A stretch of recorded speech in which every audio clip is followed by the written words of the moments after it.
नमस्कार विद्यार्थी मित्रांनो, आपण आज या व्हिडिओच्या माध्यमातून मेक निगेटिव्ह म्हणजे नकारार्थी वाक्य कसं बनवायचं ते शिकणार आहोत। नकारार्थी वाक्य करताना वाक्यातील सहाय्यकारी क्रियापदाच्या समोर नॉटचा वापर करावा। म्हणजे ऑक्झिलरी व्हर्ब आला असेल तर त्याच्या समोर नॉटचा वापर करायचा आहे आणि नकारार्थी वाक्य करायचं। कसं बघूया। Sachin is eating a banana. Sachin is not eating a banana. आता बघा, इज च्या पुढे आपण नॉट वापरलेला आहे आणि नकारार्थी वाक्य तयार केलेलं आहे। पुढचं वाक्य बघूया। They are playing on the ground. या वाक्यात आर च्या पुढे आपण नॉट वापरलेलं आहे। They are not playing on the ground. अशा पद्धतीनं आपण नकारार्थी वाक्य करू शकतो। पुढे बघा, शी कॅन रन फास्ट। याच्यामध्ये निगेटिव्ह वाक्य असं होईल, शी कॅन नॉट रन फास्ट। आपण कॅनच्या पुढे नॉट वापरलेलं आहे। पुढे बघा, Gopal was in the class.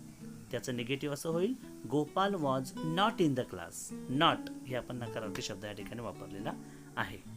आता थोडंसं वेगळं वाक्य पाहूया। He goes to school. या वाक्यात गोज हे क्रियापद आहे। त्याच्यामध्ये दोन क्रियापद लपलेत, एक आहे डज, दुसरं आहे गो।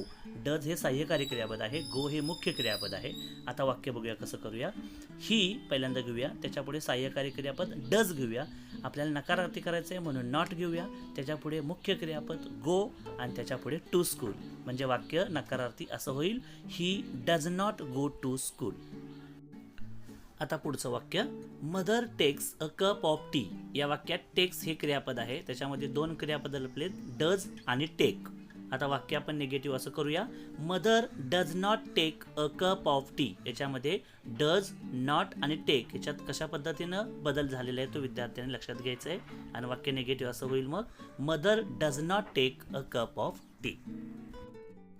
आता हे वाक्य पहा, she knew all the information. याच्यामध्ये न्यू हे क्रियापद आहे, त्याच्यामध्ये दोन क्रियापद लपलेत, डीड आणि नो। त्यातलं डीड सहाय्यकारी क्रियापद आहे, नो मुख्य क्रियापद आहे। आता आपण निगेटिव्ह वाक्य बघूया। शी त्याच्यापुढे घेऊया डीड हे सहाय्यकारी क्रियापद, आपण निगेटिव्ह करतोय म्हणून घेऊया नॉट, त्याच्यापुढे घेऊया मुख्य क्रियापद नो आणि उरलेलं वाक्य आहे ते आहे ऑल द इन्फॉर्मेशन। म्हणजे वाक्य असं होईल negative, she did not know all the information. तुमच्या सरावासाठी काही वाक्य मी तुम्हाला निगेटिव्ह सेंटेन्स करण्यासाठी दिलेले आहेत, त्यांचे निगेटिव्ह करा आणि तुमच्या विषय शिक्षकांना दाखवा। व्हिडिओ आवडला असल्यास लाईक, शेअर आणि सबस्क्राईब करा। धन्यवाद।